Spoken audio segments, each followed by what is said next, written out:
So I'm I'll ready let to you go, know yeah? once we're live. Okay, thank you.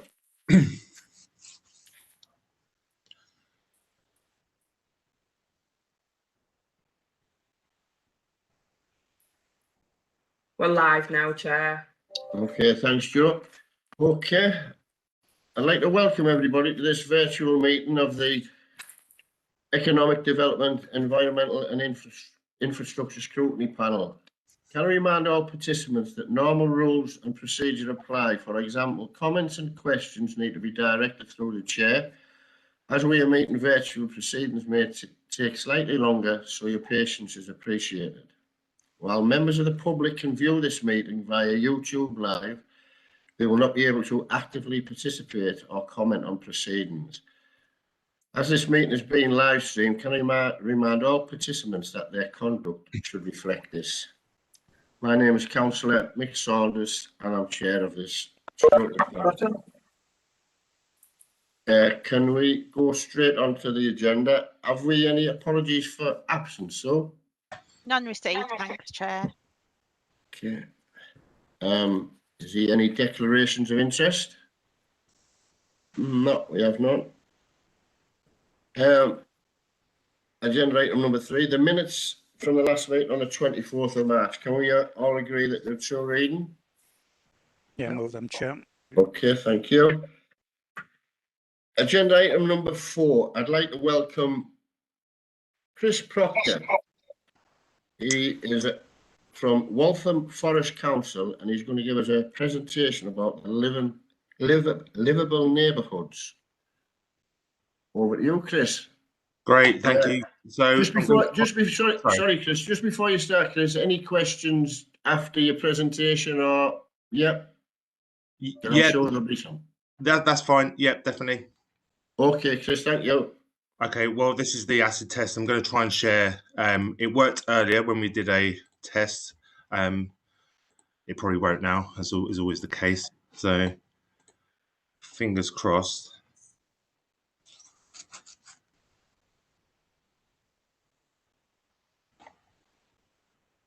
So, give me a shout when hopefully it comes to.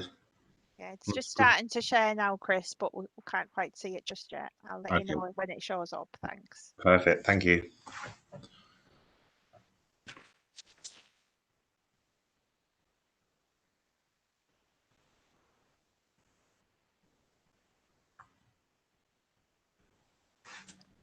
There we go. We can see it on screen, Chris. If you can just move to the full slide. Yeah, that'd be great. Just give me Lovely, a thank you. Yeah, good to go, thanks. Okay, great. Well, thank you for having me. Sorry I couldn't make the last one, which I think was originally the plan. So just a very quick introduction. So my name's Chris Proctor. A bit of background, I'm a qualified civil engineer by profession. I've been working in the transport and highway sector since then for pretty much 20 years. The last 4 or 5 of which I've been working a lot with Walton Forest as one of their lead technical consultants, looking at the delivery of the Mini Holland programme, and more recently, a kind of livable neighbourhoods, which is a similar kind of approach to looking at transport and highways in the borough. The presentation is reasonably long, so I'm going to try and move through it relatively quickly. I'm conscious that there are people afterwards and I don't want to take up all your time. But if I move too fast, give me a shout. And similarly, if I need to speed up because of time, just give me a nudge. So hopefully this thing. So where is Walton Forest? As briefly discussed just before we went live, Walton Forest is an outer London borough, one of 18. It's in northeast London. Hopefully this map is a little bit clear so you can see obviously the City of London and central London down here, and Walton Forest is up on the northeast fringe. It's quite a diverse borough in many ways, from land use and geography through to demographics. Obviously, further south in the borough towards inner London, it's a lot more denser, predominantly an old Victorian road network. And then as you move further north, it becomes a lot more suburban. Obviously, property is a lot more spread out, a lot less dense, much more green infrastructure. And then just above this map, you can't see is the M25, which is the London orbital kind of motorway. So that gives you some context, and also obviously quite pertinent in terms of the last 10 years is the Queen Elizabeth Park and associated Olympic Park development in this area just to the south of the borough. So obviously a key local and regional generator of many things, jobs, trips, and so forth. So that's a bit of context of where we sit in terms of London. Going back to I guess when it all started for us in terms of mini Holland livable neighbourhoods, what was Walton Forest like in 2014 at the beginning? I imagine this is very similar to most places in the country, particularly urban areas. Your area being no different. So obviously lots of traffic, polluted residential streets, congestion, a real lack of quality cycling facilities, certainly, and certainly not a joined up network of them by any stretch of imagination. Whilst Walton Forest is very fortunate to have more green space than a lot of boroughs, still a relative lack of it, particularly in towards the south, beyond some bigger parks, just that kind of fabric of green infrastructure that's very local to where people lived. Very poor walking environment, narrow footways, footway parking, etc. And as I said, limited kind of places for people to sit and enjoy, and not having to go on a 15-20 minute jaunt to the nearest park or big open green space, but something that was very much on the doorstep and where the local community could get together. So what did we want to do? What were our kind of objectives at the time? Bear in mind that Mini Holland, when it first started, was a investment programme funded by Transport for London, predominantly as part of the Mayor of London's strategy for London or vision for London. So it was very cycling focused. That changed quite quickly, and we recognised that we need to be a lot more kind of multimodal and looking at not just transport, but also about the built environment and regeneration. So we tried to come up with this kind of set of kind of core objectives. So looking, we're still with that cycling, at the heart of it. So it was about a joined up network of cycle routes. Looking at generally how we could repurpose some of our streets so they just balanced all users, provided for everyone a lot more equally. We had some targets around what we wanted to achieve in terms of cycling mode share. We wanted to demonstrate best practice, so we wanted to look at what had worked, particularly on the continent. So bearing in mind that I think the UK's history largely, particularly around cycling, had been quite poor, or never kind of what had been delivered never really kind of reached the aspirations and the best intentions. So we looked at what was being done or had been done on the continent and where we believed that had worked well, and how we could kind of look and apply that to a UK and Walton Forest context. And then we had lots of into the regeneration sphere. So looking at how we could unlock growth and housing and regeneration, how we could enable it, how we could make sure that our policy to kind of for as many new developments to be car free, we could really support that with the necessary sustainable and active transport infrastructure. So that's where it starts to come, I guess, much more than just a transport or a highways kind of project, and it becomes much more about that kind of built environment and regeneration as a whole. So Mini Holland was a funding program that we delivered during this time period, 2014 to 2019. As I said, it started life actually as one of a number of work streams under the former Mayor of London's cycling vision, which was in 2012, 2013. That included, that you may be aware of, the kind of cycle superhighways in central London, Quiet Way network. And then there was this notion of giving or awarding a number of outer London boroughs where traditionally, still to this day, very car dependent, a big lump sum of money to allow them to deliver a really transformative programme that tried to include infrastructure and a lot of behaviour change. And so there was an open bid process. All outer London boroughs bid for it, and we were one of 3 successful ones. And the programme was originally a 3-year, but became a 5-year funding programme. So this was the vision. So this is the outline of Walton Forest. So as I said, the Olympic Park is just down here to the south and going towards the M25 to the north. Interestingly, the North Circular, which is the kind of middle, so to speak, orbital ring road, cuts the borough in half, and that's quite a neat line in terms of also separating the kind of, like I said, the higher density central and southern part and the lower density in terms of housing, at least anyway, kind of northern part. The idea was that it was a transformative piece of work. It needs to be an integrated and holistic kind of set of improvements rather than just a route or a scheme, an area-based scheme here. It was trying to kind of bring everything together to kind of really create a step change in terms of how people would ideally get around the borough. So it had these kind of 6 core components. So we had our kind of Leabridge Road flagship cycle route scheme, which I'm hoping you can see my pointer is this kind of blue line, which almost goes one side of the borough to the other and then connects into Hackney and then onto central London. And then the other kind of lines represent kind of the creation of this core grid of high quality cycle routes, majority of which were intended to be on the kind of what we call the primary or the main road network. So given the traffic volumes on those roads and the nature of the traffic, the idea was that they would be protected infrastructure, so they would have cyclists separated from vehicles and also from pedestrians.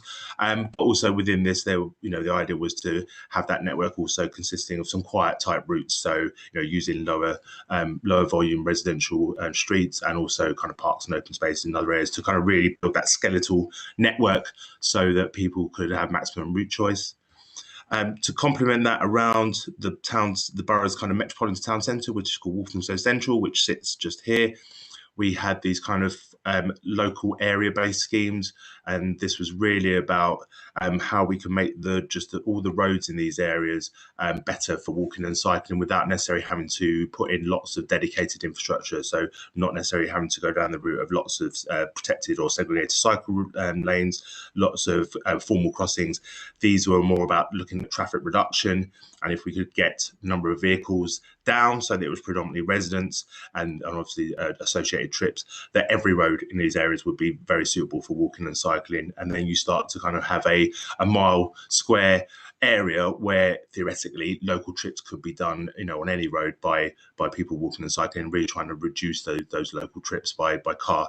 In terms of stats in London, you may have heard them before. Certainly a couple of years ago, the thought was that somewhere in the region of 40% of all car journeys in London were less than 2 miles, and something about 65% were less than 3 miles. So, looking at targeting those journeys, completely understanding that lots of people can't switch to walking and cycling for a whole variety of reasons, but there are, we believe, a lot of convertible trips in there. So these kind of measures were, particularly around our town centre, where we know there's a lot of movement to and from, a lot of the key amenities are there, trying to encourage people locally to make those trips by modes other than car. So we then had a series of town centre schemes in our other town centre areas, our secondary town centres, if you want to call them. We have 2 in the north, Hymes Park and Chingford. Actually, in Chingford, we've got 2 within that, and then 2 in the south, Leighton and Leytonstone. And these are, again, about trying to support those local town centres, about trying to make them more accessible and more attractive for people walking and cycling particularly, but also by public transport, trying to reduce the need or the desire for people to make local trips within these areas to their town centres by motor vehicle. And then we have obviously trying to then join all these areas up by a number of strategic cycle routes. So the idea was, by no means it covered the borough's whole. I think we need 20 times the money to do that, but it was trying to do a really, holistic and robust approach. Alongside all the infrastructure, we had a number of complementary measures initiatives, which we'll kind of talk a little bit more later on. So looking at some of the other key barriers to why people don't walk and cycle. So wayfinding, cycle parking, training, road safety awareness and education, and all those kind of, softer strands, communications and engagement, etc. That now the infrastructure is there, and the environment is hopefully there for people to be able to do things. What are the other barriers that prevent people from maybe walking, cycling, using sustainable transport more than they were currently? So behind all of this, really important we felt it was really important to have a strong kind of policy backing and a good suite of documentation that kind of really we could rely on and fall back on in terms of trying to set out the reasons why we're doing things, the process we were going through, and the objectives we wanted to achieve. And so reviews for both, working with stakeholders, working with developers and partners, obviously working with the community itself. So, and then also this feeds into the governance process behind all of these things. So this is just some, some of the key documents that we came up with. So this is our original bid to Transport for London. This is the original Mayor of London cycle vision, which the Mini Holland initiative was part of.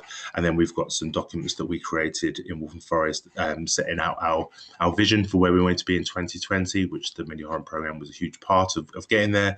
A design guide, which set out some kind of a design framework for what we wanted our routes to look like, what we wanted our kind of lower traffic areas to look like. And that's been really invaluable in terms of working with partners, just as developers and other people, so that they all buy into this kind of picture and vision.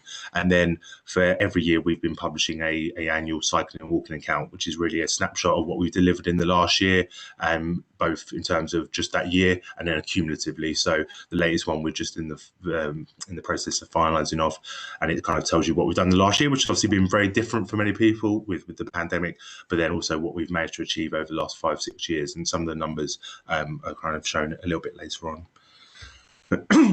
So just a few slides here with just some kind of examples of what it looked like before and what it looks like now. So at the top, you've got top left, one of our kind of junctions near the borough boundary with Hackney. The middle shot is Aldridge Road, which is our flagship cycle route scheme. And then here is a typical kind of residential road sitting around Walthamstow Central. And I think, you know, probably these all look very familiar to you in terms of some of the places in your patch. And then here's some examples of those kind of same locations later. So here we've got, this was actually one of our first pilot schemes back in 2015, looking at quite a different approach to signal junctions, using the methods used on the continent, particularly by the Dutch, for protection for cyclists through here in their own time and space. So yeah, that was, and that when we used this in an adjacent junction as some initial pilot studies just to see how it all worked and whether these were solutions that we felt comfortable rolling out more across the borough in the longer term. Aldridge Road, obviously this is showing a kind of segregated cycle lane where cyclists are separated from the vehicles and obviously from pedestrians. This is a continuous track, 4.6 kilometres, I believe, one end of the borough effectively to the other. So there are no points along here where the cyclists aren't protected from traffic, except crossing obviously side road junctions where obviously there will always be some interaction, but everywhere else they are completely separate. And then here you've got, this is where we've introduced a kind of traffic reduction scheme. So we've closed this road here to through traffic, part of a wider cell of filtered permeability, and wherever possible, and where there's obvious reasons to do so, you can't quite see it, but there's a big church just off to the right here, obviously trying to create a nice local public space. So, and here we've got some, you know, reasonably low maintenance planting, we've got some cycle parking infrastructure for the church, and then we've got in this particular case, we've got one of our secure cycle parking hangars. So yeah, I mean, we're not somewhere where you get millions of people turn up and sit around all day, but certainly lots of opportunity for people to have a passing 10-minute chat, and you get little collections of neighbours coming out here when the weather's nice. Obviously, when the church is in operation, you know, you can accommodate people stay outside for 15-20 minutes while I disperse. So and that's been a key part of the program, is trying to look at creating these spaces across the borough. In terms of some of our slightly more high profile public space schemes, these are two of our kind of key local residential retail areas. So you may have heard of them. Orford Road has been our poster child for pretty much since day one. So this is what it looked like before. Obviously, residential road with a parade of shops that was in existence here. You know, a number of eateries just off screen, local eateries, and then a couple of convenience stores. Although this is allegedly the poshest spa in the UK.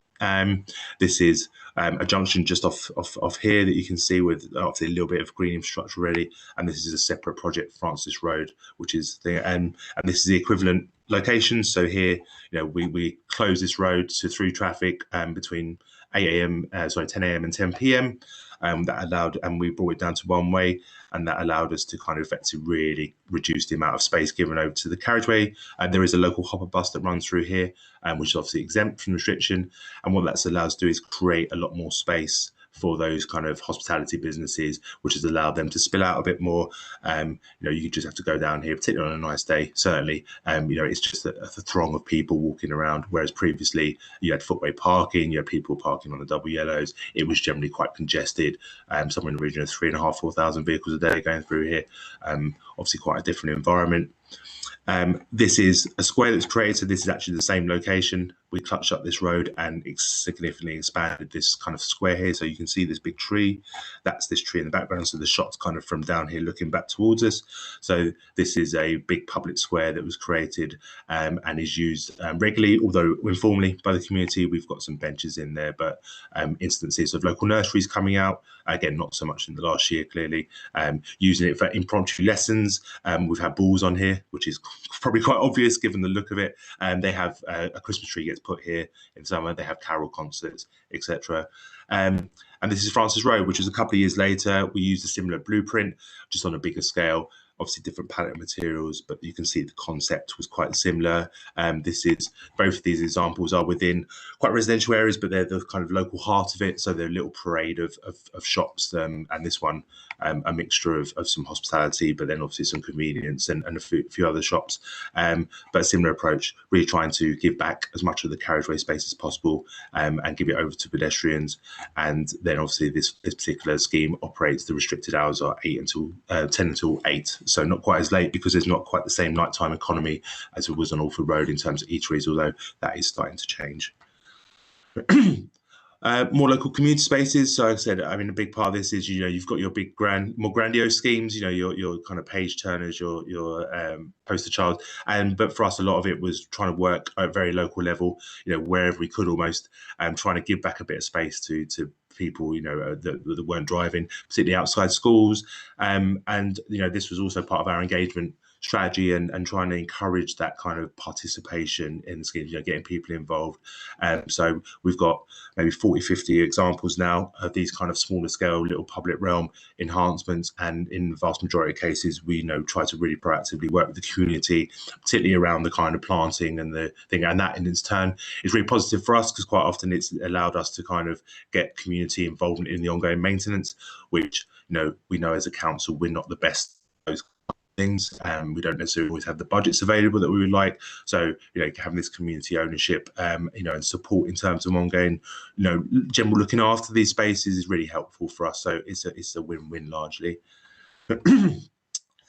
So, very community focused, of course, at the same time that, there were some big things we were looking at. So looking at how we integrate with sustainable transport. So looking at it wasn't all just about walking and cycling. There were a couple of the biggest projects were very much about bus improvements and bus infrastructure. So this is Whips Cross Roundabout. So this is the end of our Aldridge Road scheme, but the one towards kind of going out of London. Huge roundabout, something in the region of 60, 70,000 vehicles a day. As you can see, very kind of car dominated. There are no actual crossing points here. The nearest pedestrian crossing point is somewhere here. So if you were coming from down here and you wanted to go over there, you'd have to go a good couple hundred meters out of your way. Very high speed, huge amount of land in the middle that's pretty inaccessible. So you've got a major hospital just off screen here. So yeah, the idea was, and this is used by a number of buses, and you can see just down in the bottom here, there was a rather ad hoc lay-by that was the end of route terminus point for 2 routes, with a kind of porter cabin for the drivers to go to the loo. So pretty substandard in terms of what you call a functioning bus interchange point near a major, hospital in outer London. So this is the revamped thing. I'm sorry, I don't have it's completely finished now, but you've got a brand new bus interchange with space for 7 or 8 buses here. You've got obviously conversion of the roundabout into a series of 2 T junctions. So this junction here is somewhere kind of around there, and then you've got a second junction here. Built into all this is segregated cycle infrastructure. So you've got a 2-way track here, and then you've got dedicated cycle crossing points, and then a 2-way track that runs down the backside there, and a single direction track this side. So it's trying to bring all of those modes into one, so that you're kind of, you provide that multimodal opportunity.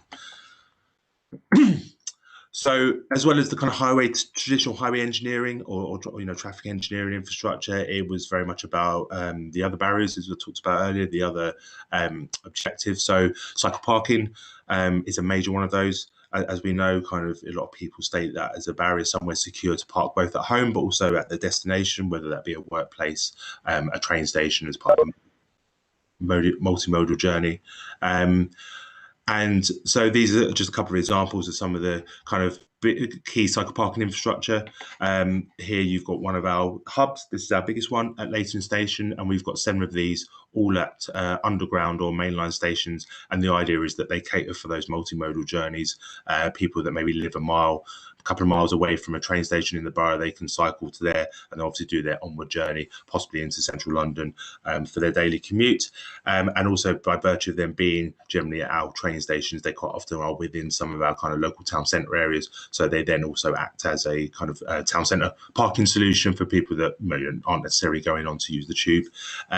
We charge an annual fee of £25, and that gets you access to all of these.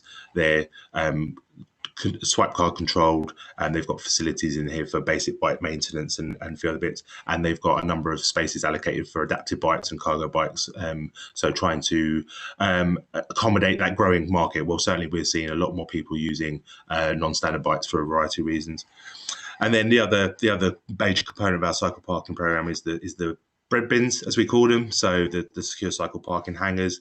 They house 6 bikes. We've got about 550 in the borough now, so about 3,200 residents accommodated, a further 3,000 on a waiting list. So been hugely in demand.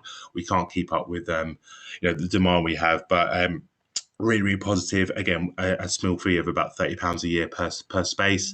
And obviously, we try and look at making sure there's parity with car parking permit charges. Part of it was obviously, a major part was looking at linking into those major corporate priorities and growth and regeneration. And this is one of our very kind of core major projects, which is in Walthamstow Central. So this is an old gyratory, literally by Walthamstow Central Station, as similar to Whipps Cross in a lot of degrees. Unusable space in the middle, obviously very car dominated. This is actually the Walthamstow Central Station here, which is the Victoria line end of Victoria line, and also 2 mainline stations, and then there's London's 3rd busiest bus station is just opposite here. So a huge public transport interchange, and you can see for people getting to it, very difficult, very challenging, not very accessible. So the idea was that we wanted to kind of completely revamp that, and we built a new bridge to fill in this gap because there's a train line underneath, and then that allowed us to create this kind of peninsularization. And out of this, the major benefit has been buses. And the bus station, which sits just here, is 170 buses an hour. So there's something in the region of about 15 or 16 different routes come through here. And whereas previously they used to have to come down, go all the way around the bottom and come back up and into the bus station and then go back out and do quite a convoluted journey, we've now simplified that massively. And we've also been able to then, working with Transport for London, who manage all bus routes in London, we've actually taken a number of two routes for now out of the bus station, so that they know routes that just have always just travelled along this main street here, rather than going into the bus station, stopping, turning around, coming out. We've been able to create some new stops on top of the bridge here, and that has saved in the region of 6 or 7 minutes per bus. So that's a huge saving, a huge cost saving, a huge passenger benefit. So this scheme, is the biggest winner out of that has been buses and bus passengers.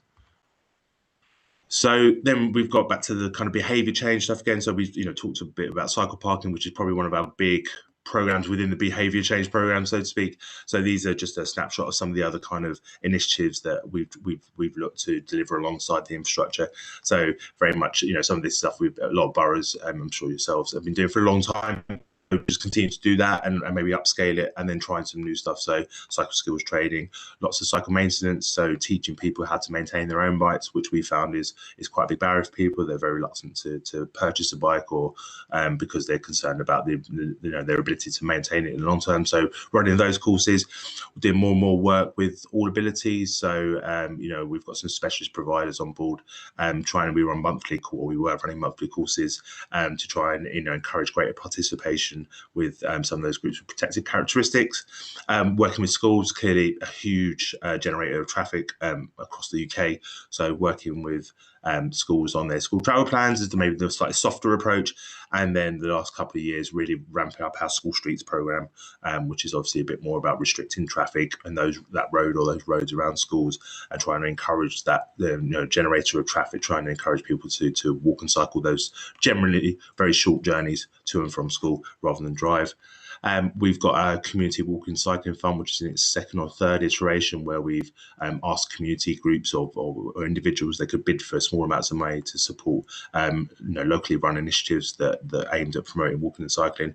And for 4 years now, we've been running initially with funding from the Greater London Authority, a zero emissions delivery service, which is a fleet of cargo bikes of various types, electric assist and not, and they run deliveries for quite a few businesses in the borough, both in terms of the supply chain for the businesses and also the businesses and providing goods to residents and that. And that's now almost fully self-sustaining in terms of the operating finance for that. So that was the Mini Holland programme 2014 through to 2019. Kind of around 2017, 18 onwards, we happened to be drafting a new bit of transport strategy within the borough. So every 3 years, all London authorities have to redraft what's called their local implementation plan, which is a document that sets out how they intend to meet the Mayor of London's transport strategy targets in the long term. So 2018 coincided with that. At the same time, TfL were looking at their funding programs that they were offering to boroughs, and the notion of livable neighbourhoods started to come to the fore as this kind of moniker. So moving forward from 2018, we started to work on several what we call livable neighbourhoods programs, taking a lot of the principles from some of the schemes, particularly the area-based schemes we had delivered in the Mini Holland programme in the years before.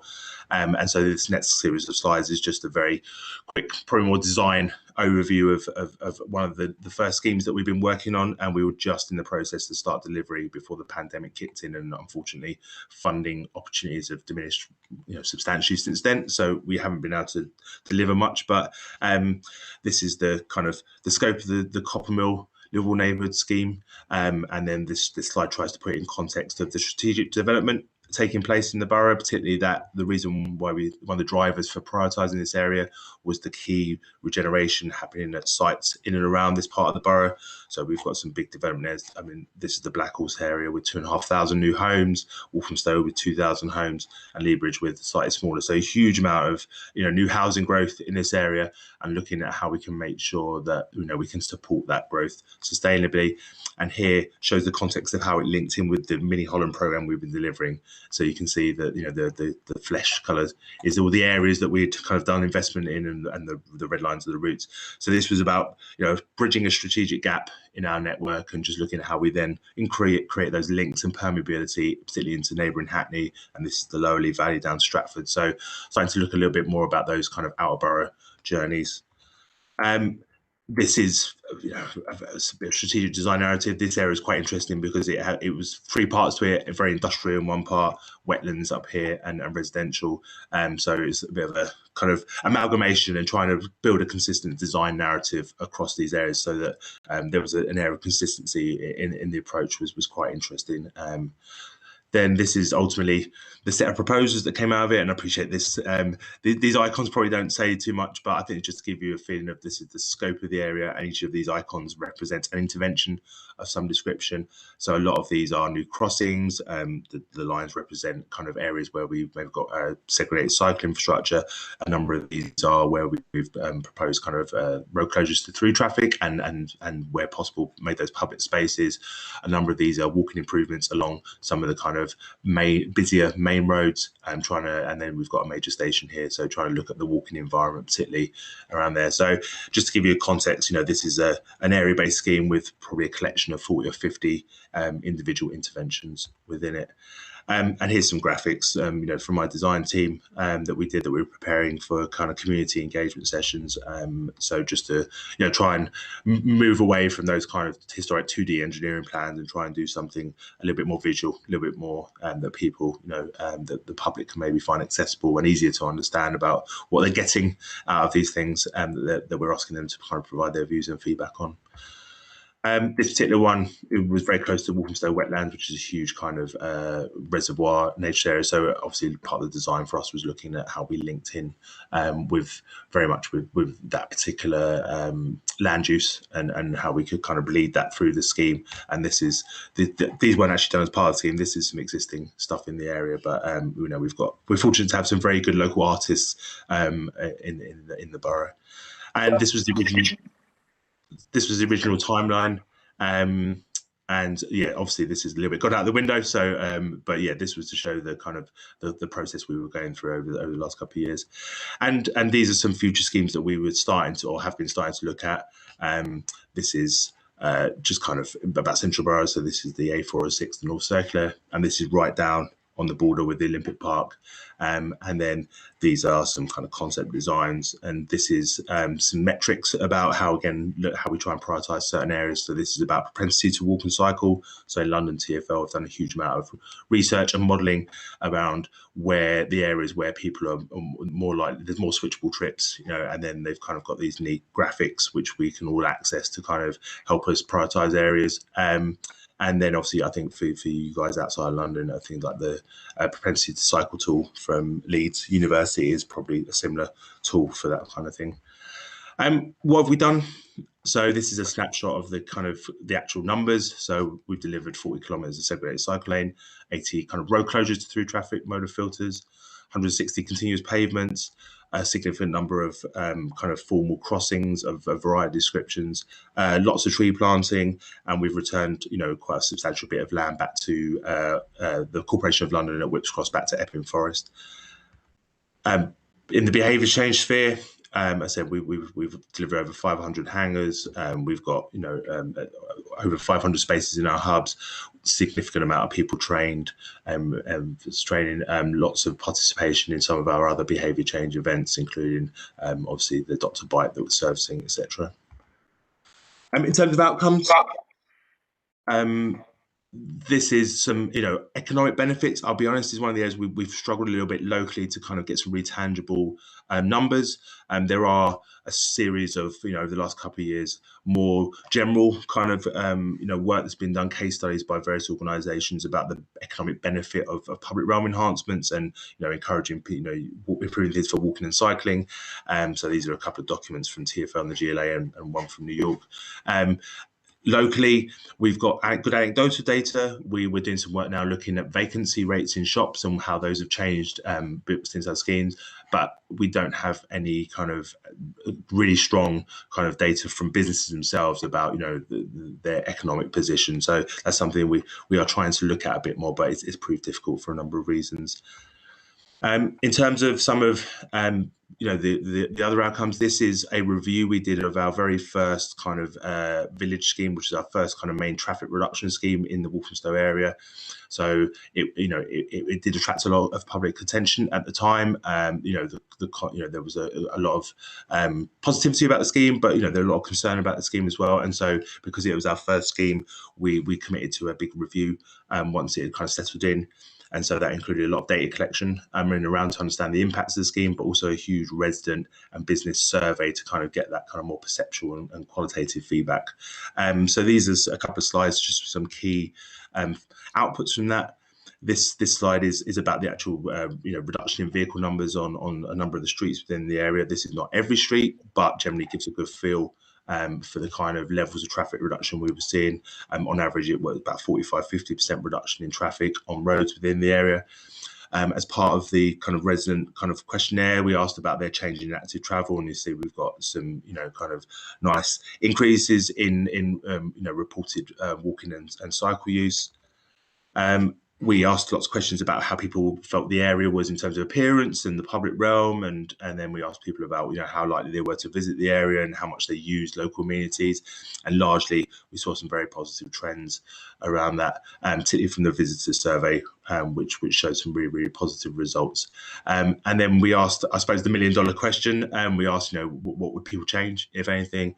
And we got a very varied set of answers. But I think that the kind of biggest point thing is that the biggest one was do nothing. And I think whilst, I think changing how people move around is a very emotive subject. And, I think if road closures that can be quite controversial. I think this showed us that I think a lot of people kind of understood the balance, and that, one thing to reduce the ability through traffic to move through an area maybe does, make it less convenient for journeys to be made by car by residents, but the benefits are, outweigh that. And that there was this kind of high level of acceptance, we feel. Of course, some people felt that the measures were too too draconian and wanted them taken out or reduced. But I think on the whole, obviously that shows that a lot of people were reasonably accepting of the scheme. So since then, that's a very big piece of work we did as a council, but obviously, we've been looking for and hoping that more independent work would be done over the years, so that we've got that independent research. So Professor Rachel Aldridge, which again, maybe some of you have heard, she's the kind of principal lecturer at University of Westminster, a big advocate of active travel. She was commissioned by Transport for London as part of the Mini Holland programme to undertake a longitudinal study. So looking at the 5 years after boroughs have started to deliver a lot of the infrastructure, were we seeing a kind of change in active travel in those areas? So this was a slide from the first kind of wave, which was back in 2017. So shortly after we delivered the first tranche of schemes, and we started to kind of deliver some of those kind of traffic reduction projects and a couple of our initial routes. And that initial phase of research showed some quite significant increases in walking and cycling in areas where we'd done quite a lot of intensive investment. And obviously this research had a number of control sites where we hadn't. So obviously trying to weed out those kind of background trends. Then more recently, in the last 6 to 9 months, we've had a much more substantive kind of group of research come out of Professor Aldridge's kind of university, and also the Active Travel Academy. So obviously the top bit is the now we're 3 or 4 years gone, it's the next wave of research around active travel, but then also there's a number of complementary bits of research looking at changes in car ownership inside some of the areas where we've done lots of investment, looking at road traffic, looking at road traffic collisions and how those have gone down, looking at crime, and not just kind of road traffic, but personal security, looking at emergency service response times. So there's a suite of 5 or 6 or 7 pieces of research that have come out in the last kind of 5 to 6 months that have really started to show that it looks as if we are seeing a bit of change, and there are some positive outcomes from this, albeit a little bit slowly, but certainly we're getting there. But I think we always knew that this wasn't going to be a short-term thing, and it was always a long game. And then, this is maybe slightly outdated, but, in terms of the Department for Transport's data, certainly a couple of years ago, back in 2017, 2018, we saw quite a substantial shift in Waltham Forest in terms of walking and cycling. And then obviously we're trying to get some more updated stats from the DFT, but obviously getting quality data for the last year has been a little bit difficult, or to weed out the kind of background impact of the pandemic. So this is, I suppose, is the challenges.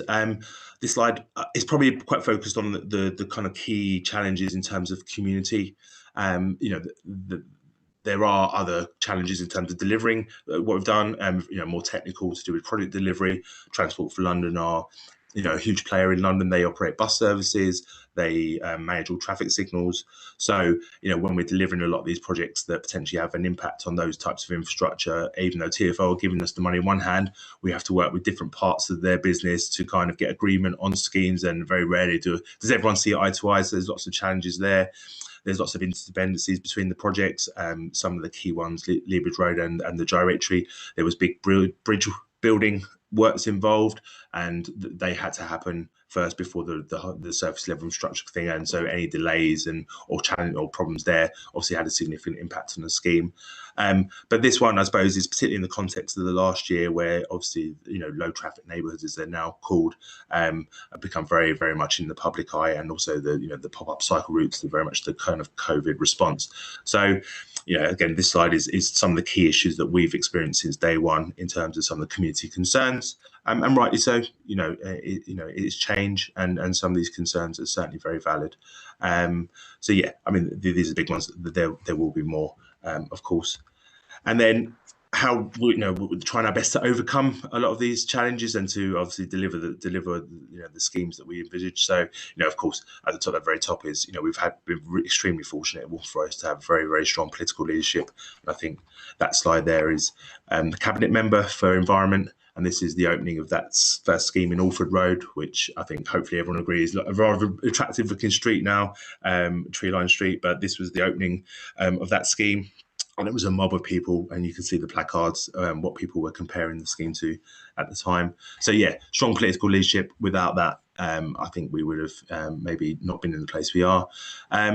I think just ongoing data and research to try and myth bust, to kind of really support the benefits, to try and show people that these schemes are having the desired impact, and if they're not, having the data to work out where they're not and what changes we could consider to try and address that. Engaging more of it, and trying to make it meaningful as well. So and accessible, embracing digital. And then obviously looking at not just being the old school kind of statutory consultation for 3 weeks with a rather plain and inaccessible document, but trying to find new ways to reach people, trying to reach hard to reach groups, which is a bit of an oxymoron, but yeah, trying, and that's where we're at the moment, trying to do a lot of work with how we can reach maybe some of those people that haven't traditionally participated in some of our schemes and got involved. And then, all of this needs to be part, in my view, part of a very holistic package. So it needs to have that, you're not just looking at an area because you've got the people that shout the loudest, or that you're looking at it because it's the most affluent, or whatever reason, that is part of that bigger picture. And you've got that kind of background strategy in place about how you intend to deal with all the roads in the borough and what that long-term vision is. And then, there are lots of other barriers to sustainable travel. Our behaviour change programs try to address some of those. There are other ones. There are cultural reasons. There are personal safety reasons. I'm not convinced that you will ever be able to break down all of them, but I think you need to try and look at them and see what you can do to try and chip away at them where possible. And so, there's a huge sphere of work in that kind of realm.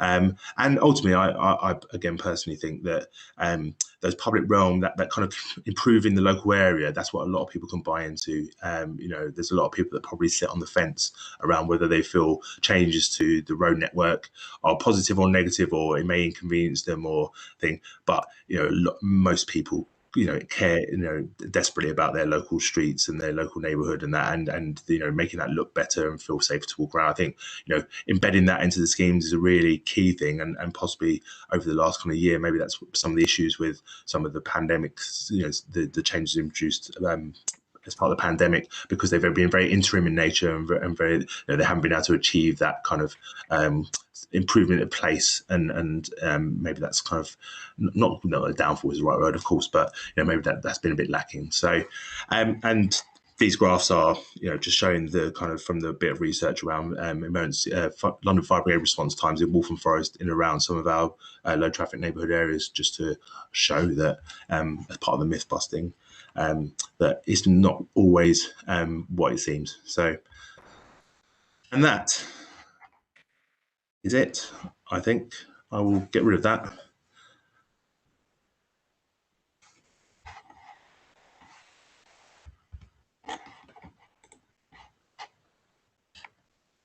Oh, sorry.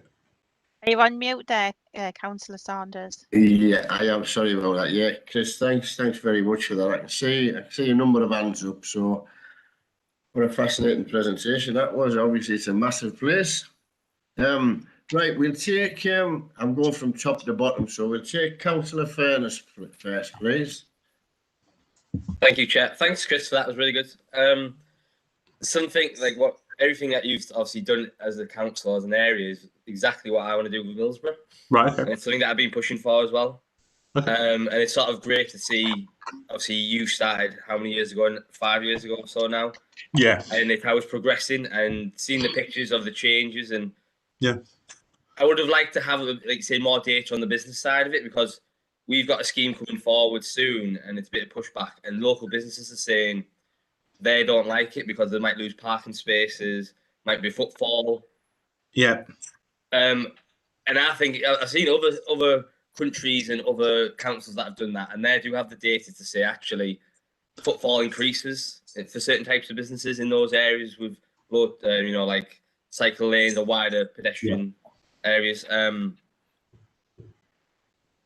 guess I think for us as a council, because maybe we don't have TfL giving us lots of money. Yeah. What would be the cheapest and the biggest impact, would you say, or like from all the schemes you put in? When you say biggest impact, in what sense? In terms of trying to more people walking and cycling, or just that's more walking and cycling for me. Yeah. It's a difficult one.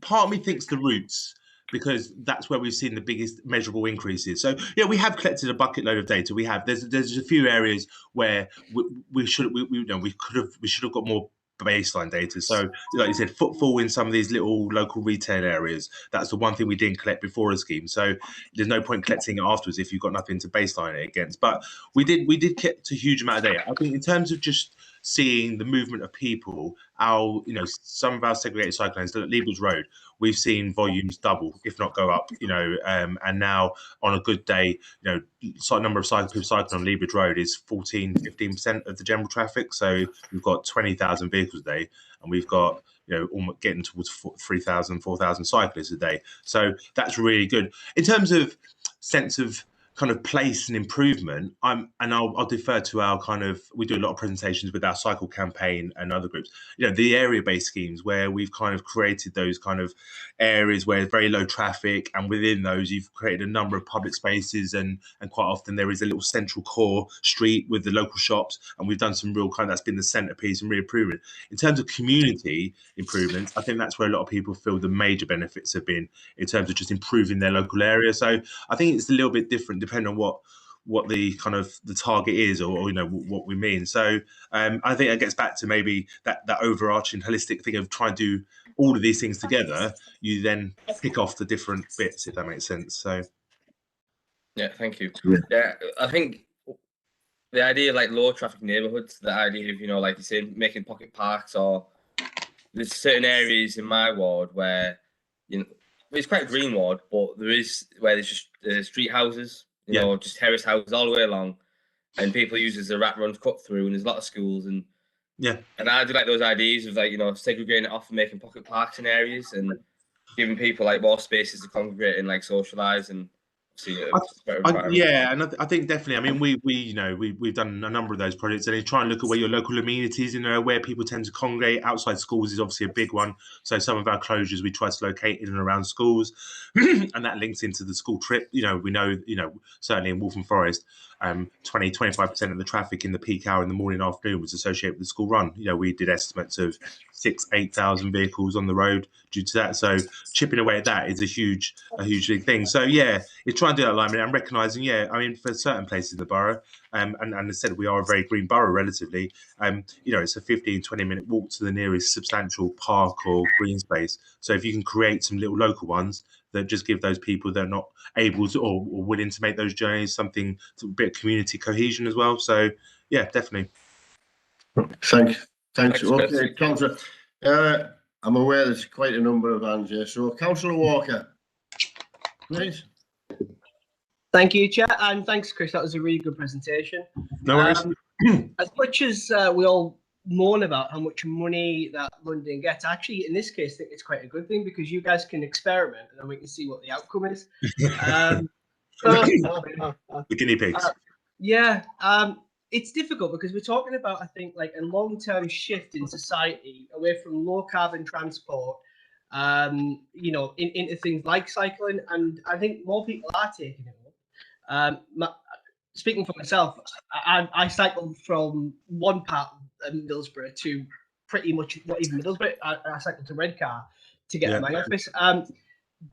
I would say though, not every town is obviously the same. I think, like, I live in Middlesbrough, and people will live in Middlesbrough who have to travel to Stockton or sometimes to Redcar, for argument's sake.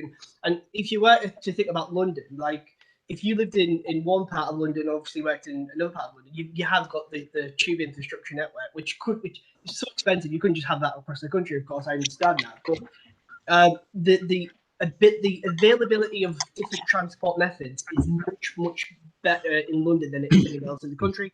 So I think planners in Middlesbrough need to keep that in mind, because a primary goal of council should be to improve the quality of lives of all residents. And what Councillor Furness mentioned there about rat runs and cut-throughs in schools, we all experience that, and the residents who live there do suffer. But then I do worry from the point of view of drivers, if you then have a lot of the main arteries overly congested, that will also impact the quality of lives for the drivers as well. So it's not so much a question, but just a general point that I do agree in principle with low traffic neighbourhoods, but the way in which they are administered without consultation to residents, I think for me, it wouldn't necessarily apply here as much. So it's not a question, just a general point, but No, thank you. Really good presentation. I think you're probably right. It's not. I don't think there's a one size fits all solution. I think London's obviously very different to the next city in terms of where those trips are. I think trying to get that understanding of what trips are taking place in your city. Like I said, I think London, very few people drive into central London, relatively, because the tube infrastructure and that is geared to be that radial in and out. What we find is a lot of the trips that tend to take place in out London tend to be more orbital, where there's a lack of that orbital kind of public transport connectivity, even the bus route. So they're quite short journeys, but because there's no good alternative. So I guess that's where we've been looking at how do we try and accommodate those journeys by active and other modes. And we did a lot of work with Transport for London to try and look at the bus network and whether it's more geared around providing for those orbital journeys where we can, where people aren't able to or willing to cycle or walk, because a lot of people, the bus is probably the right form of transport for them. So yeah, I think if you've got a lot of journeys that are maybe in Middlesbrough or the suburbs, and they're actually going out or to neighbouring towns and cities, and they're kind of long journeys of 6-8 miles, wherever they might be, I think it's a different set of dynamics you're working with, isn't it? So you need to kind of plan, I guess, your infrastructure around that, I thought so. Okay, thank you. Thanks, Councillor Walton. Councillor Arundel, please. Yep. Ron. Thanks, Chair. Yeah, I'll be brief, because I can see this is running on for quite some time and we've got another subject to look at. I think it would have been very useful for this presentation to have been put to Middlesbrough Council a few years ago, because it seems to me they've already decided on the major infrastructure that they can put in place, and that's probably all budgeted for. And we certainly won't have the money to do what you've done, Chris, to be quite honest. But one thing I have raised with them, and they've said that they've got it in hand, but I doubt that they have, and that is the end of journey parking. When you arrive at the end of the journey, it's always been big. You'll no doubt know the term, the last mile. Yeah. You've no doubt worked with Sustrans and these people. So that's the main obstacle, as far as I'm concerned, with Middlesbrough Council that we need to address. What we do when you arrive at the end of the journey. So any information regarding that, I would appreciate that you could forward to Middlesbrough Council. Definitely. I mean, when you say parking, are we talking vehicles, bikes, a lot, or particular modes? It's bikes, basically. I mean, people are not going to ride a bicycle, especially if it's quite an expensive thing. And then they arrive in the town centre and they find it difficult to securely park it. They don't want to come out and find the wheels missing off it and such as that. No, I think well, I speak personally certainly here. Bike parking is a huge part of it. It's a massive part of the barrier. Why people, and it's not that straightforward, because there's the workplace, there's at home, because a lot of people live in flats or live in small houses, don't necessarily have front gardens, just don't have anywhere to store it at home. So it's a barrier there. So you've got then the residential stuff. When people get to a destination, we try to do a lot of work with employers, looking at their workplaces, and then obviously new developments is a big thing, making sure there's a suitable provision. So there's a whole spectrum of work there. But yeah, definitely happy to kind of speak to your officers, and provide a bit more kind of what we've been doing. Whether it's the right or the wrong thing, I'll leave others to decide. But yeah, definitely some of the stuff that we've kind of learned. More than happy to do that. So. Thank you. Thanks, Chris. Yeah, I take your point there, Councillor Arundel. Yeah, it's fascinating. There's two more councillors, and then we maybe have to move on now. Councillor Branson. Thank you, Chair. One thing that struck me is that you have a good relationship with your transport organisation. We don't always have the same relationship with our transport organisations, all of which are basically private sector. Yeah. And what we've seen over the last few years is quite a significant reduction in bus services, and I'm afraid even possibly in the future train services. Yeah. So I mean, I'd love to see this develop, but my main concern is people getting from A to B. I represent a ward at the edge of town. Yeah. And for many people, if they want to get to work and get back in the evening, there aren't always bus services available. So I'm just wondering what kind of pressure you think can be brought on private bus operators to actually get the services provided that will enable us to stop using the car, to put it bluntly, because that's our concern. Yeah, I think you're right. I mean, we are very fortunate, in the context of London, in that that's all regulated and managed centrally by Transport for London. And as much as we have problems working with Transport for London, they're quite a difficult organisation at times.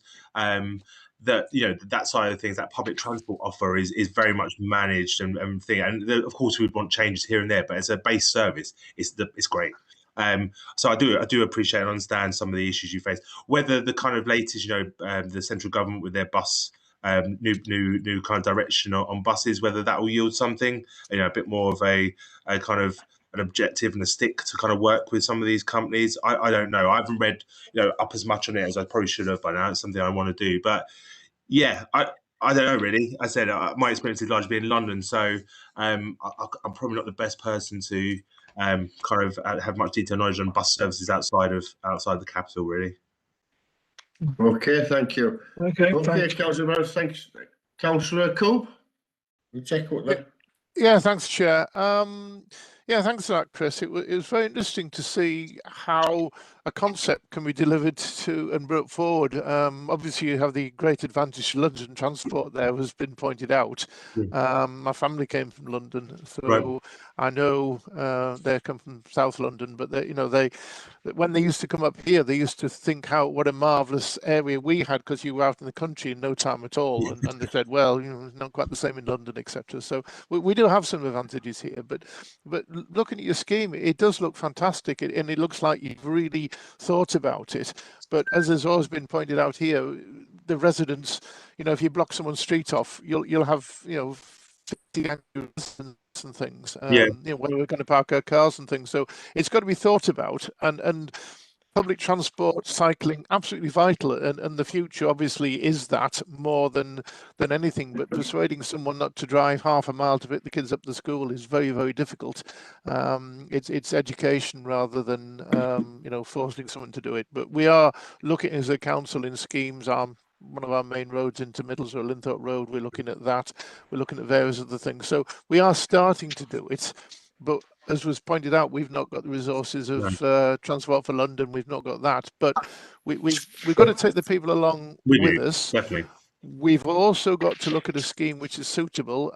More cycling, absolutely. More public transport, absolutely. But our trains are limited. We have a railway station that takes us through to Thornaby and out and beyond down to London, and we have a track that takes us to Whitby, which goes through Nonthorpe Martin, and the rest of it we haven't got any trains. So we are limited in that, but it doesn't mean we can't get around it. So I'm very interested, and I'd be interested to if you could send us the latest copies of the things. We can perhaps look at it as a committee and see. So thanks very much for that, but it's just different areas. No, and I get that. I said, London, parts of London are very different to one another, and certainly when you go out, different.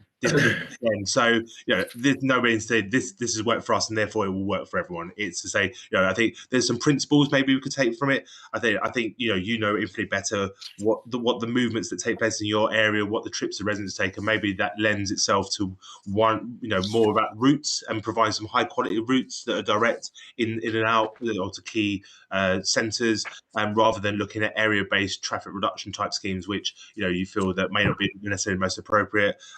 I think it's for you and your officers really to kind of look through what the different options are and what's best suited, I guess, to you as a council, really. So.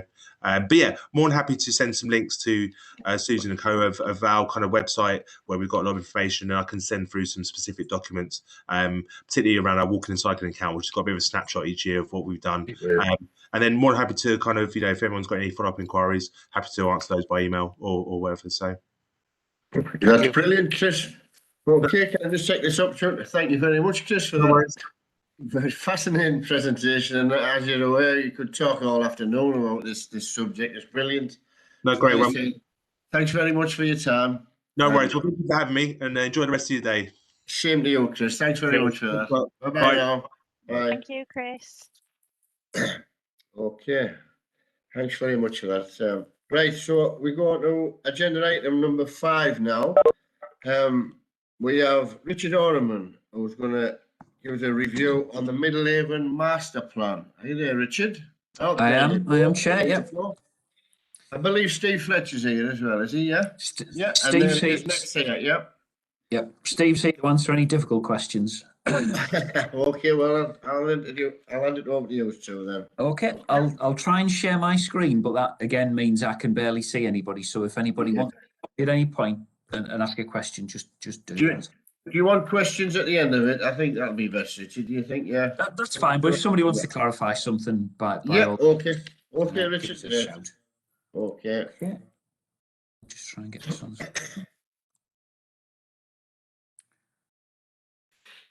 Right. Is that appearance? You can see the in presentation format. Brilliant. Thank you. That's okay. Yeah. That's okay. Great. Richard, that's fine. Okay. So here to talk about Middlehaven Master Plan. We've had obviously a lot of history over at Middlehaven, and obviously previously with the St Hilda's name. A lot of clearance work's gone on, huge investment gone in over many years, funded by Homes and Communities Agency, English Partnerships, Middlesbrough Council. There's been lots of different sources of money going into there, largely just to try and get a blank canvas. But because of that, there's been loads of different frameworks and master plans, and I think we still have the table somewhere from the original Allsop designs that were done with all the wacky buildings on there. And a lot of that hasn't happened. It's not been delivered. And there's a lot of reasons for that. One of them is obviously some of them were launched at the time when we've then gone through a global recession. There's a long-standing issue about development in Middlesbrough and the North East in general, which is really difficult to overcome. And that is, if you build something, by and large, it's not worth the cost of building it when you're finished. So the values are not there to make development easy. Link that with a lack of funding, and you can see why delivering anything over there has traditionally proved difficult. But also the land's been in lots of different ownerships, and over time we've managed to bring a lot of those things together, but that's not been the case all the way through. So it's not without some successes. We've obviously got a very nice Middlesbrough College campus over there. We've got the Boho zone, which is going all the time, particularly with Boho 105. And there's obviously the market-based conversion that's gone on over there as well. But it still leaves a large chunk of the area undeveloped. So circumstances have changed over time, but have changed more in the last year or two than at any other point. Changes seem to be accelerating and going in a positive direction. We've now got full control over the area. There's some land that we still have to share the proceeds on with Homes and Communities Agency or their successor bodies.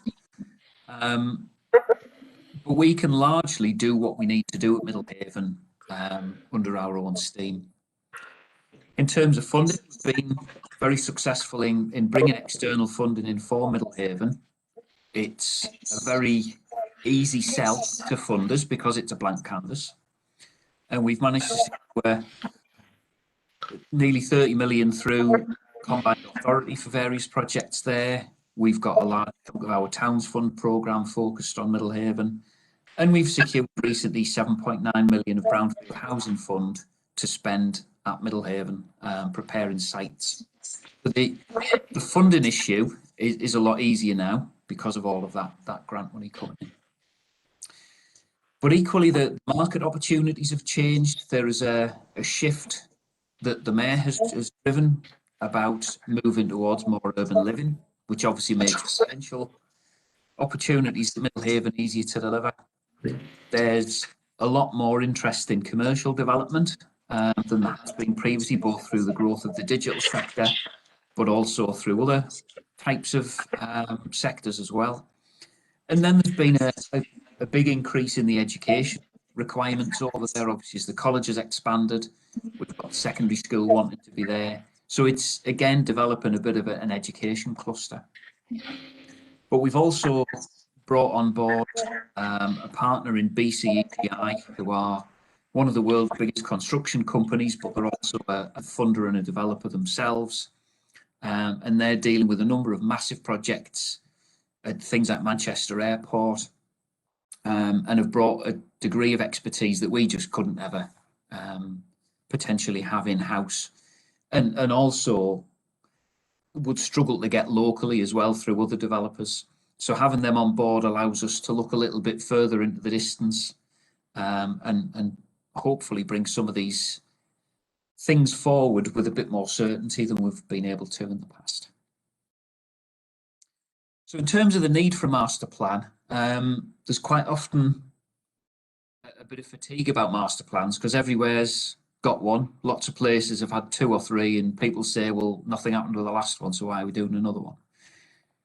There are lots of development opportunities emerging, and one of the issues we're going to have inevitably is that they've got to be planned in a coherent way, because if we don't, and they don't fit together properly, the different schemes are going to be competing against each other. We've also got an issue which we can already see emerging over the past year, that as different schemes come forward, they're all working within a little red line boundary of their own. And the spaces in between those red line boundaries, what we would call public realm, transport infrastructure, and all those other bits, open space, they don't get planned properly if you don't have something that looks at the lot. We need to make sure that it's phased properly. We can't suddenly throw a load of product onto the market, because that will depress values and it'll dampen some of the demand for Middlehaven. We've got to develop it at an appropriate rate. But we've also got these financial opportunities, so we need to do probably a little bit more than we're comfortable with in terms of putting stuff on the market over the next few years, because the funding's there to do it now. But mainly these master plans need to tell a clear story. People who are wanting to invest in Middlehaven want to know what's happening to the rest of it, and they want to know when it's happening and what it's going to look like. So if we get the master plan developed, it'll give the area an identity. We'll use it to guide investment decisions, because what we want to do is be able to say, no, we've got a clear plan and we're going to stick to it. And if money comes along that perhaps tempts us to deviate from that, there has to be a good reason for doing that. It'll help us prioritise some of the bits we need to invest in ahead of others. It'll help us secure further external funding if some comes along. But it also helps convince different investors, both those that are interested in Middlehaven and those that are not currently interested in Middlehaven, that there's a big thing happening here and there's potential to deliver it all. We want to be proactive about the spaces in between developments so that we get good public realm, we get good transport infrastructure, and it becomes a good place, not just a series of good projects. And obviously the transport links is a critical part of that. But the thing to stress is, this new master plan is not a change of direction. It's just about making sure that the direction we're following remains deliverable. So we're not suddenly going to come up with a load of suggestions about, let's do this at Middlehaven, let's do that at Middlehaven. It's still very much around that mixture of residential, commercial, education, and making sure that it becomes a coherent place with all of those component parts. Oops. So, tiny bit of background as to why Middlehaven is a very attractive place for investment. We've obviously got it all in our control. That is a huge bonus for people who are looking to invest. Transport links are really good. Dockbridge has gone in and has opened that up even further.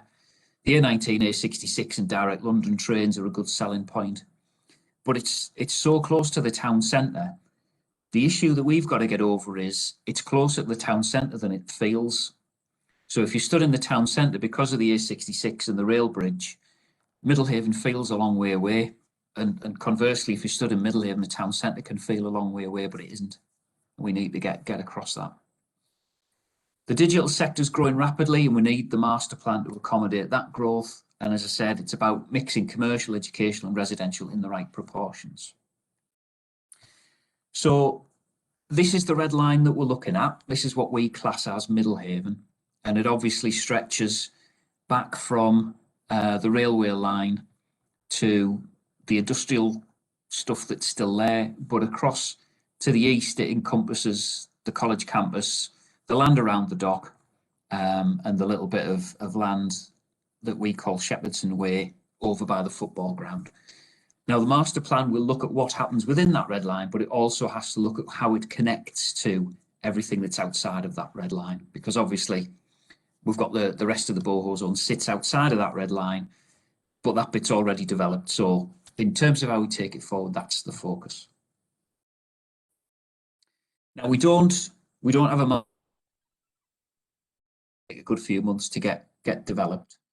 This is just to illustrate the kind of thing that we're trying to do within it. So this is land where you would have the secondary school being developed, and now that isn't the shape of the secondary school.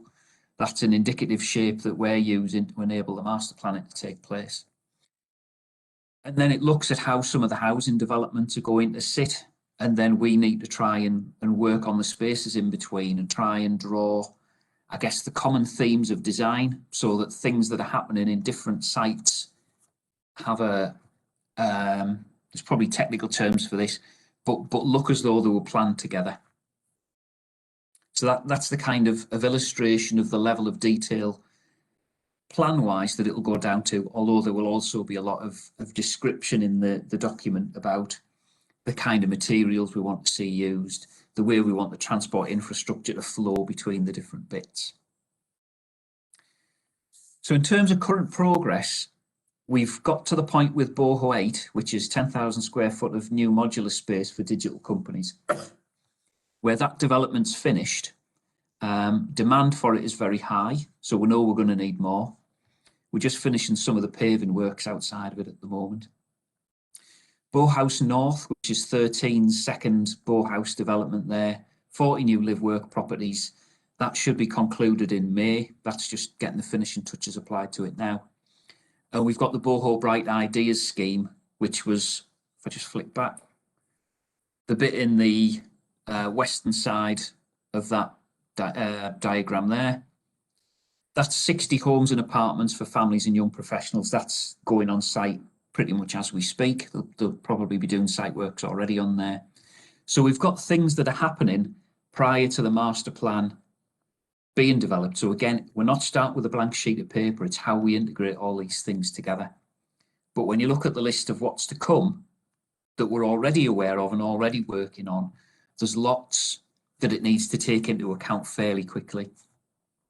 So we've got the 60,000 square foot of grade A office space for the digital sector coming through Boho X. That'll be on site hopefully in August. We've got a further commercial building that we're looking at putting up, and we're currently talking to companies about. We've got the 900 place secondary school that'll specialise in technology. Now, all of that throws an awful lot of challenges in around how you move people around the area, how you differentiate the space that's for educational use and housing, and all of that needs planning into this. But probably the biggest challenge within all this is that we've got 5 housing sites that we've got Brownfield Housing Fund money to prepare that will take about 634 units of housing. Now, again, all of that needs planning so that it sits as a coherent place to live and not 5 different housing developments that bear no relation to each other. We've also secured funding to restore the old town hall and Captain Cook pub, and some of that work's starting now on the Captain Cook pub. And obviously we're planning how the old town hall can sit as the centrepiece of Middlehaven once again, and how that plays into the master plan. And then we've got the proposals for the urban farm, which are over to the northwest of Middlehaven, which will be coming forward very soon.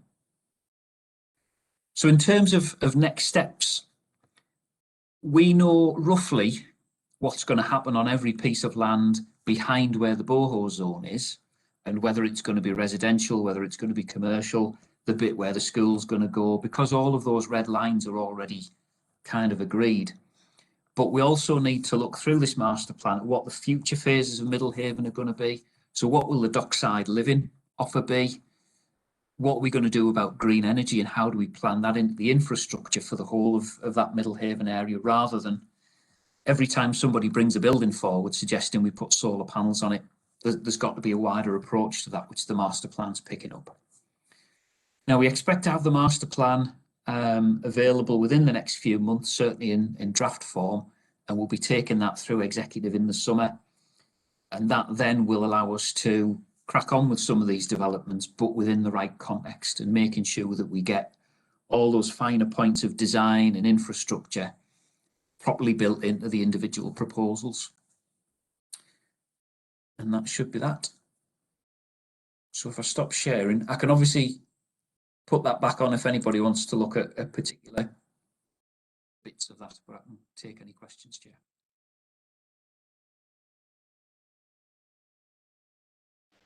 Okay, Richard. So, yeah, you take a question. Councillor Arundel, there's a few, yeah. Thanks, Chair. Yeah, yes, Richard. A couple of things about that area. One I raised is that some time ago we created a park in that area, and I have flagged it with environment. Since it's been established, that park has been totally neglected, which doesn't add to things. You know, if we're trying to attract people, it doesn't send the right message out. If we do a project like that and then just neglect it. The other thing is, of course, the other eyesore that's down there, and I've also raised this, is that scrapyard that set fire some years ago, and it's still stuck there, a complete eyesore. You know, who's gonna buy a property or potentially develop an area when you've got that eyesore stuck in front of you? So I don't know what's happening with that, but we need to get that moved. We do. Better. We do. Thank Just you. on the park, I would echo that, because we've had developers say that to us about, you know, the grass in the park's too long, is nobody looking after it. The part of the issue at Middlehaven, and this is part of why we need to tell the story of a cohesive area through the master plan, is people don't want to be in a property sat on its own, whether it's a commercial property or a residential property or using the park or anything else. They want to know that there's going to be more than just that around them. And I think until we can get across that that's happening and start on site with some of these things across different parts of it, there's still that feeling that it's forgotten about. So that's something we're acutely aware of. We do pick up with the environment team, but in a sense, it's probably going to remain a problem until we start getting on some of these other sites and it becomes more important to them. In terms of the scrapyard, if I just, I'll put the map on later, I'll go back to it. But the site that the scrapyard is on is one of the sites that we've secured Brownfield Housing Fund money for, and that money allows us to clear the site. So we're just going through the final throes of the legal work that's required to get full possession and to get the stock and everything away with the Environment Agency and others. Once we've done that, we've got the money in place to go in and clear and remediate that site ready for a housing development. So that work will be going on over the next, it's about 18 months, isn't it, Steve? Yeah, we've got the first piece of the puzzle, which was the legal side of it, is just finished. So in essence, the previous owner was allocated a timescale in which to clear anything off that site. Obviously, since the fire, there's not a lot left that's of any use. That completed, as Richard's alluded to, the Brownfield Fund will basically pay for the clearance of it, the demolition of the units on it, and then basically bringing the ground back to a level that can be developed on. So as part of the Brownfield Fund, we initially looked at the possibility between the JAP Euro site, the scrapyard you're talking about, and the old heat pack site to the west of that, which leads onto part of the park, having probably about 80 units in total sitting in that area. But as you say, it's pretty disastrous sort of trying to sell other areas, and you've got that stuck in the middle of it. So we're on with that. But as Richard said, over the next year, 18 months, we should have it cleared and looking in a lot better condition. Can I just quickly come back on that, Chair? Go on, yeah, go on, yeah. Yeah.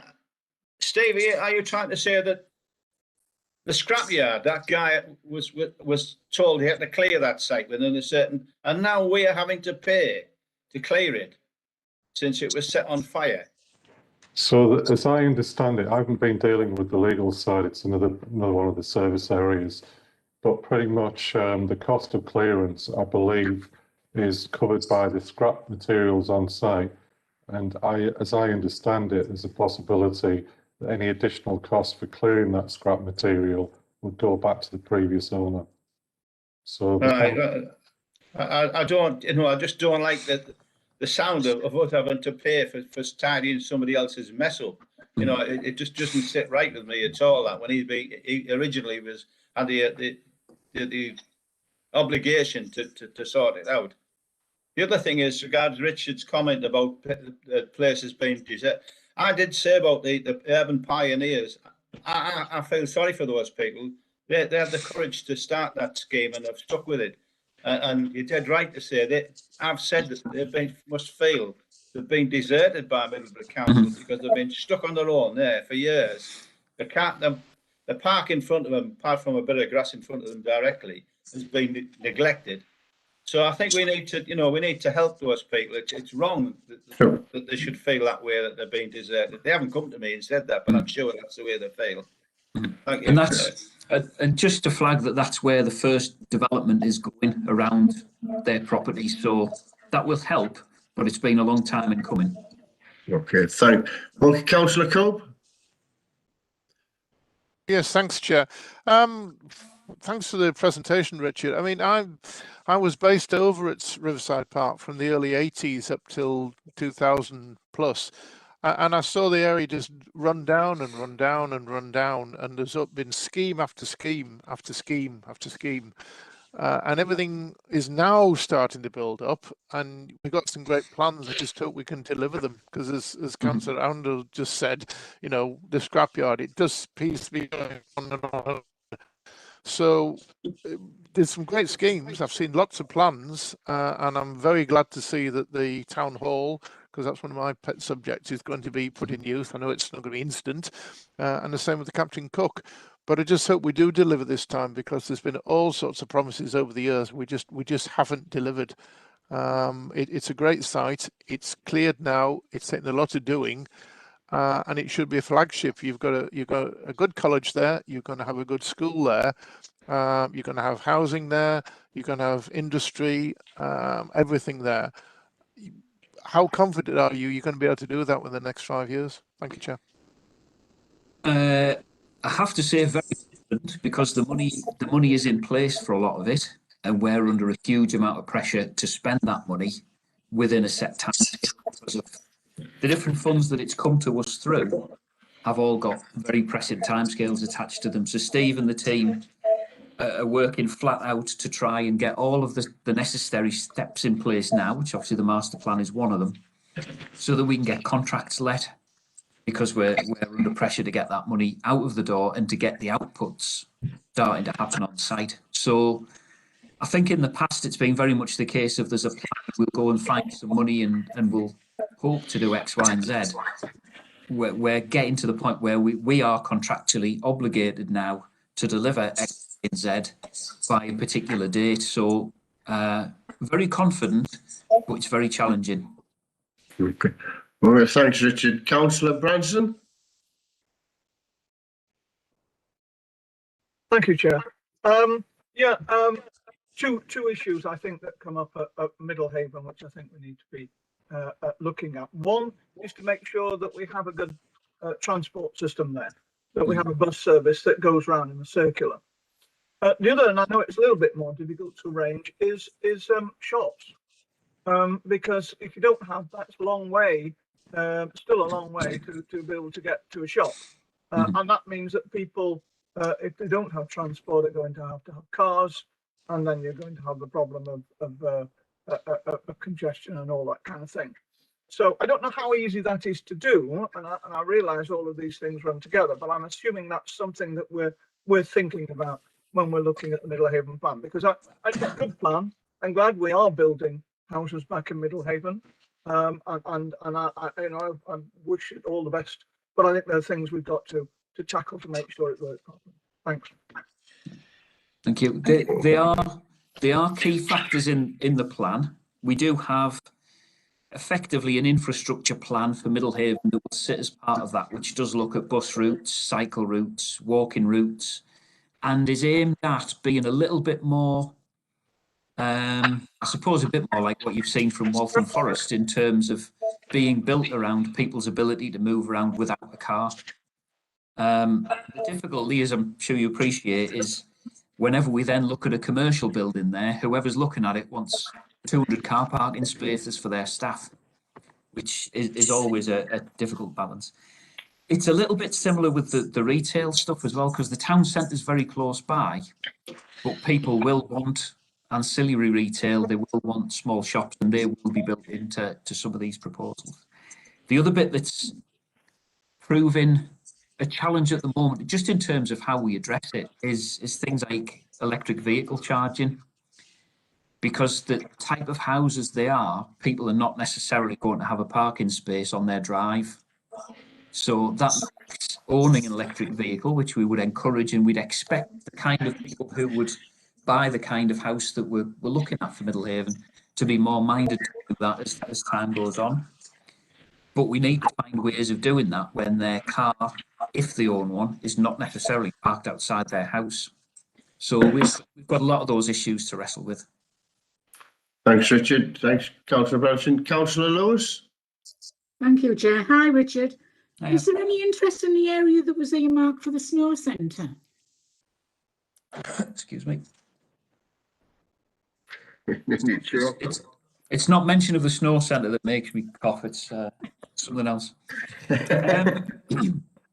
There is interest in it because we see Middlehaven really being in three chunks. There's the Boho zone, which is the stuff behind where Boho 1 is now. There's the bit where you'd get, say, the education stuff, the college campus and everything is, and then there's the dockside end of it.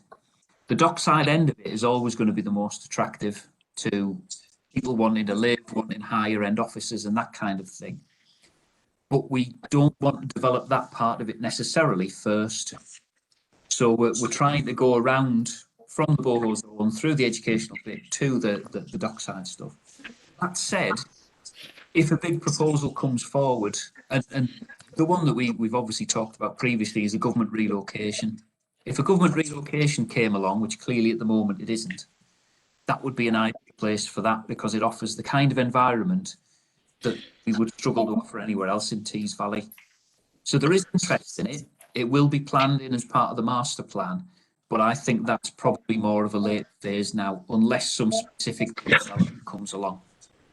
Because am I right? Well, I think I'm right in saying that the bridge was put in initially for the snow centre, and it would be a shame that the bridge is put in. Well, it's in place, and we're not building at that side. To be honest, the bridge helps everything across Middlehaven and Riverside Park. So the bridge has been a fantastic help with all of that. The fact that the bridge is there makes that dock even more attractive. And it's something that I think once we've got going with the rest of Middlehaven, we will get a lot more interested in that. What we don't want to do is give that bit away cheaply, if you like, and let something go there that isn't really, really high quality. Right. And another little question. The town hall. The mayor's spoken of it being like a market hall. When could this possibly happen? There's no set proposal for the old town hall yet, but the thing that we all think it would work best as is exactly that. One of these kind of higher end type marketplaces where you can go in, you can buy food, but you can also stay and have a drink, something to eat. It becomes a bit of a focal point for the area over there. So we've had a scheme pulled together which is just about getting the building up to a blank canvas status. We've got a lot of the money to do that through the Towns Fund. So I would think we'll be starting on that this calendar year. What we haven't necessarily got is an end user and all of the money to finish it to that standard.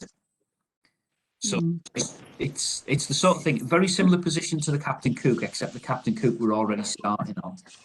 We want to bring them both back to a blank canvas and get them on the market as part of, put the master plan with it to say, this community is being developed. This opportunity sits in the middle of it to be either a higher end market or some kind of centre like that, and see what comes forward. But we've definitely got the money to get it going. So finally, then, sorry, Chair, you've mentioned the Captain Cook. How long could that take for redevelopment, or does it depend on what's found? There's an issue with answering that question fully for both that and the old town hall. What we've got is we've got some money to make the Captain Cook safe, building next door to it now, and we don't want to disrupt it further with vibrations and all that kind of stuff. So we've committed to get that safe and secure. We've then got money that we've secured through the Towns Fund that will probably be enough to do one of those two buildings to a full blank canvas state, but we haven't got enough to do both. And I don't think there's any decision yet as to which one we prioritise.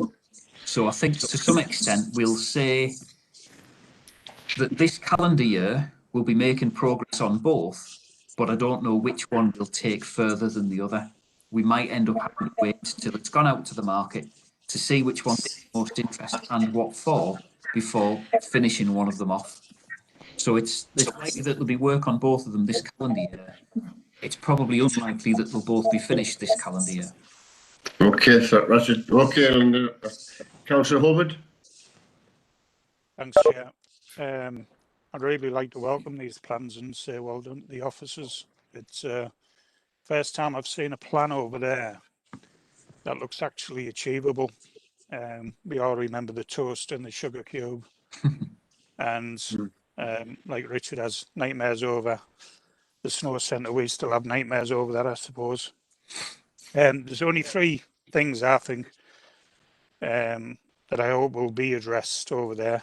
One that can be, which is the climate. It's quite cold over there, so I don't know how you're going to attract people over there. It's quite difficult.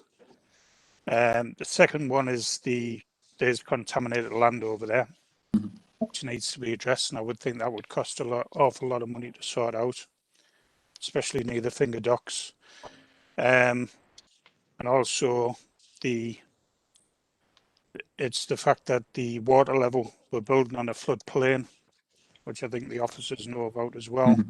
So that again is a big issue to contend with. Thanks, Chair. Yeah, the contamination point, a lot of it's been remediated to a standard, not necessarily the standard you would need for housing and other things. So when we want to do a housing development, and if you take the area around the Old Town Hall as an example, there's still some remediation work to do, but it's not as bad as it could have been. Now that's the sort of stuff that's held it back, but we've got money for 5 sites for that through the Brownfield Housing Fund, is 7.9 million. So on those 5 sites at least, which is enough for the 634 units of housing, we've got the money to do that remediation, and we'll be cracking on with that over the next 18 months, even if some of the housing development takes a fair bit longer than that, because we've got to spend that money to get the site cleared within a time scale. In terms of the sorry, I can't see what the point you said was, Brian. Sorry, I've written it down. I can't read my own writing there. It's the floodplain. The flood. Yeah. Whenever we do any development down there, we have to take that into account, and we have to do the appropriate studies, and there's all the different categorisations by the Environment Agency and others. And it's an area that's okay to build on. It's fine. It's perfectly safe to do so, as long as you take certain factors into account, and we'll be doing that on all of those. There's always that balance between Middlesbrough as a town has kind of turned back on the water a little bit. We haven't got an awful lot of stuff that faces the water, and that's obviously a big attraction in other places. So we've got to try and get that mindset back in about turning and facing the water and making it the asset that it should be. And obviously the dock gives us a load of possibilities for that. Okay, thank you. Chair, thank you. Okay, Councillor Furness. Thank you, Chair. Yeah, it's really exciting to see these plans. And like it's been a brownfield site for as long as I can remember. And I think there's huge opportunities that we can do as a council. And sort of what Brian would say, like there's a lot of contaminated lands, but obviously that harps back to our industrial past. And I would love to see like some of that industrial past sort of like incorporated into the design. Like but also looking towards the future, we're going to be using renewable energy a lot of green spaces, a lot of maybe, I don't know, sustainable building methods, not just, you know, concrete and things, you know. And I know the Boho does it really well, where everything's expandable. If it needs to, it can all be expanded, or it can, you know, it can shrink down. It's not a permanent thing. I think that's been the issue of when we've been building things in the past. We built things that are permanent, and they stand there, and they're just big monoliths. Like obviously, look in the town centre, the C&E and Church House. And that's obviously that was a worry about when the mayor brought forward the skyscraper. Is like, is that going to be one of another monoliths? And I'm glad to see it's been torn down. But one of the thoughts I had, you were talking about obviously you can't just slap solar panels on everything to make it green. Have they looked into like communal heating schemes or anything like that for these sort of new housing estates and areas? But there is still a bit of industry along A.V. Dawson's, and I know there's obviously plans for other things to go on there, with especially with the Freeport. I was wondering if that has that been explored. Yeah, I'll go through those points in turn. The bit about modular building is a really important one for Middlehaven, because we tend to treat it a little bit as our playground. We can try things at Middlehaven that people would probably balk at in the town centre, both in terms of design, but also ways of delivering stuff. So, for example, Boho 8 has been built on a modular basis. It can be extended at any point, almost by craning in a new unit and fastening it in, but you can't tell that it's a modular unit. Things have moved on a lot from the days of Bolton Porter cabins together. Now we've got a company that we're talking to at the moment, and they've got a space requirement of X, but have got growth plans. Now, if you look at the building, you know, somewhere else in town where you would expect to build it in a traditional way, you're talking about building the bigger version, and then how are we going to let the space that they don't need, and who's going to fund all of that, and how that cost drains the life out of a project. Whereas at Middlehaven, there's just more of a culture of, well, let's build it to this size, but we'll show them how we would extend it to this size when they want it, and then that's built at the appropriate time. So modular, new methods of construction, all of that's really, really likely to happen at Middlehaven in terms of both the housing and the commercial stuff. In terms of the energy generation, we've had a proposal about combined heat and power to serve Middlehaven. It's been around for a little while.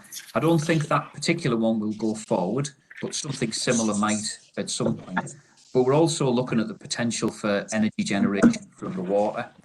So it's a good thing to do because it reduces costs, but it's a great selling point for Middlehaven if we can achieve that. And people are obviously talking to us about net zero buildings and all of that. Is Middlehaven's got an image that the rest of Middlesbrough probably can't get very easily about, you know, modern design, about, you know, generating its own energy and all that kind of stuff. We've really got to maximise that because it's a great selling point. Okay, thank you. Richard, I just want to make two comments really. Firstly, your comments about the old town hall and the Captain Cook, you're more or less saying that you haven't got enough money to complete the two of the buildings now. In my opinion, they're the two only remains of over the border that still stand, you know, and it's I'm not sure, because obviously you never give me no details of what's actually going on with the Captain Cook pub, only to say that it's been made safe.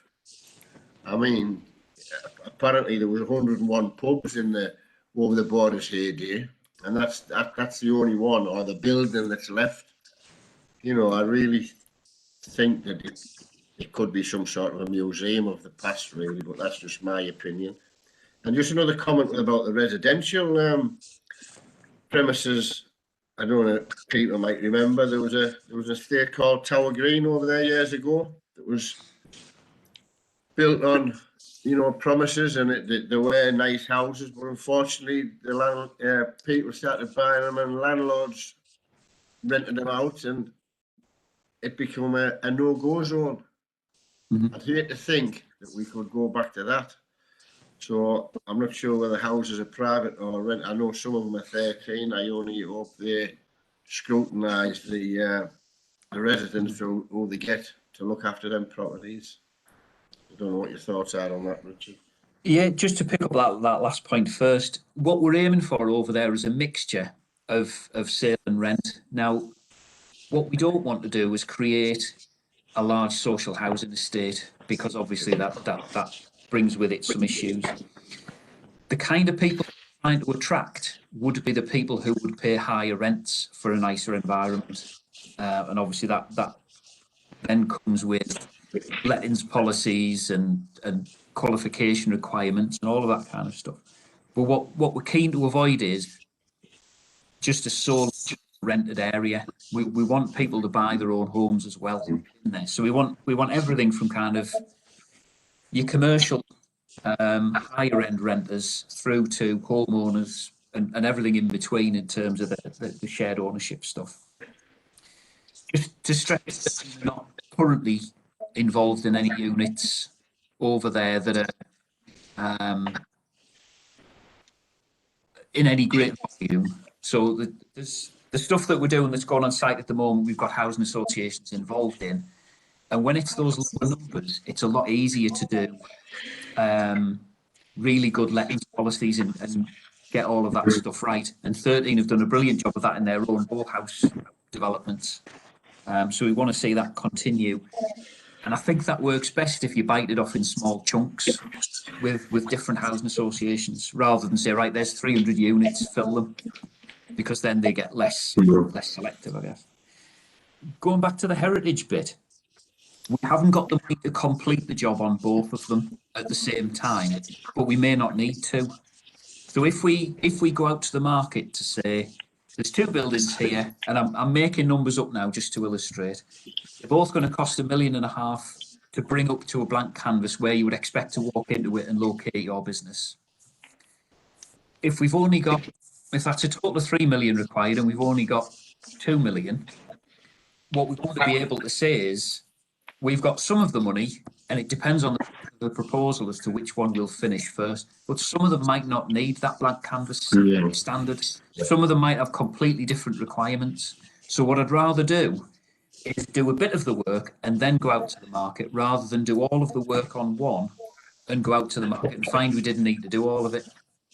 So it's at this point in time, we're sat without the money to finish both of them, but we can go a long way with both of them, or a part of the way with one and finish the other. Yeah. I think we're going to let the market decide how we do that. Yeah. Okay, Richard. Well, thanks very much. Which I can't see no more hands up, so I can say another really interesting topic again. Just like to thank you, Richard and Steve, for attending, and you're quite well if you want to stay, or you want to enjoy the rest of the day if you want, gentlemen. Cheers. Thank you. Bye. Thank you. Okay, we got item number 6 on the agenda. That's the overall Scrutiny Board update.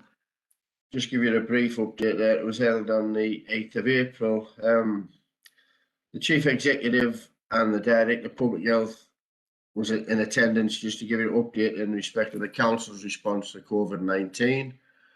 We had Councillor Mika Smiles, who was the Executive Member of the Communities and Education, who was in attendance, and she gave the Board an update on her aims and aspirations. Progress made to date, and highlight some of the emerging issues relating to her portfolio. There's also a report of a strategic plan and the revenue and capitals budget. And that's about it on that one.